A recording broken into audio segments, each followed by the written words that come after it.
최근 교육부가 2학기 전면 등교를 위한 단계적 이행 방안을 발표했습니다. 코로나 확산세가 잦아들지 않는 상황, 그럼에도 정부가 전면 등교를 추진하게 된 데는 몇 가지 이유가 있습니다. 감염 확산세가 심각해질 때마다 교문을 잠갔던 탓에 지난해 초중고 학생들의 등교 일수는 평년 대비 절반 수준에 그쳤고 학습 결손에 대한 우려가 쏟아졌는데요. 청소년들의 정신 상담 건수도 올해 1분기 기준 전년 동기 대비 2.5배나 증가하는 등 심리 정서 결손도 우려되는 상황입니다. 또한 등교 축소로 교우 관계 형성에 어려움을 겪는 등 학생들의 사회성 형성에도 나쁜 영향을 미치고 있는 것으로 나타났는데요. 이에 교육부는 변경된 거리두기 체제에 맞춰 오는 2학기부터 전면 등교를 추진하기로 했습니다. 전국의 주간 하루 평균 확진자가 1,000명 미만인 거리두기 2단계까지는 유, 초, 중, 고교의 전면 등교가 가능해집니다. 전국 확진자가 1,000명을 넘는 거리두기 3단계에서는 유치원과 초등학교 1, 2학년만 매일 등교를 할 수 있고 초등 3학년에서 6학년은 전교생의 4분의 3까지, 중학생과 고등학생은 3분의 2까지 등교할 수 있습니다. 전국에서 확진자가 2,000명 이상 발생하는 4단계로 격상될 때에는 전부 원격 수업으로 전환됩니다. 올해의 경우 1월 초를 제외하고 하루 확진자가 1,000명을 넘은 적이 없었다는 점을 고려하면 2학기에는 사실상 전면 등교가 가능할 것으로 보이는데요. 무엇보다 철저한 준비가 선행돼야겠죠. 교육부는 2학기에 학교 밀집도가 높아질 것을 감안해 여름방학 중에 학교 방역 체계를 철저히 점검할 방침인데요.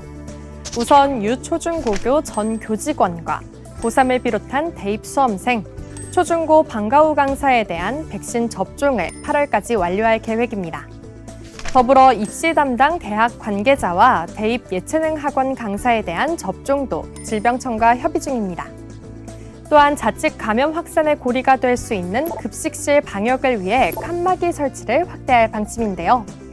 개편된 새 거리두기 1, 2단계에서는 칸막이를 설치할 경우 급식실 내 모든 자리에 앉을 수 있고 칸막이가 없는 경우 1m 이상 거리두기를 유지하거나 한 칸 띄어 앉아야 합니다.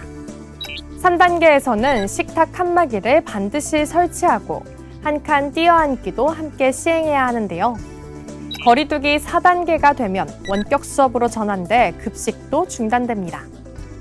방역 인력은 총 1,617억 원을 투입해 1학기 수준 이상인 약 5만 명을 일선 학교에 지원할 예정인데요. 2학기에 현장 수요 조사를 거쳐 만여 명을 추가로 확충, 전면 등교에 대비한 학교 방역 지원을 강화합니다. 또한 방역 인력의 효율적인 근무를 돕기 위해 방역 업무 범위, 유의사항 등을 담은 표준 업무 지침을 개발해 7월 초에 안내할 예정인데요.